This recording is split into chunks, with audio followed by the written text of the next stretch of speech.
আপনারা কি এমন রোগের কথা জানেন যেটি হলে মানুষ অনিচ্ছা সত্ত্বেও নাচ করতে থাকে? হ্যাঁ, ঠিকই শুনছেন।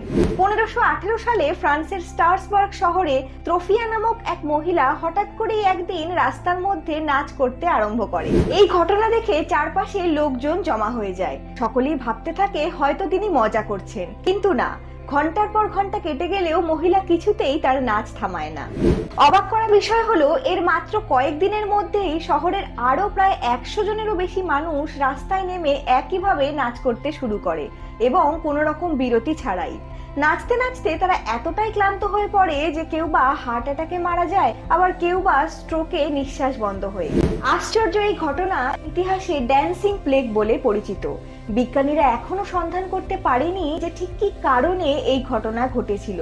তবে অনেকের মতে এটি হলো প্রবল মানসিক চাপ থেকে সৃষ্ট এক বিরল রোগ। আজকের দিনে এমন কিছু হলে আমরা বলি ভাইরাল ভিডিও, কিন্তু 1518 সালে এটি ছিল প্রাণঘাতী এক রোগ। আপনাদের কি মনে হয়, কি রহস্য লুকিয়ে আছে এর পেছনে? কমেন্ট বক্সে আপনাদের মতামতের অপেক্ষায় রইলাম। ভিডিওটি ভালো লাগলে লাইক ও শেয়ার করে দেবেন প্লিজ, এবং এরকম আরো নতুন নতুন তথ্য জানতে হলে চ্যানেলটিকে সাবস্ক্রাইব করতে ভুলবেন না কিন্তু।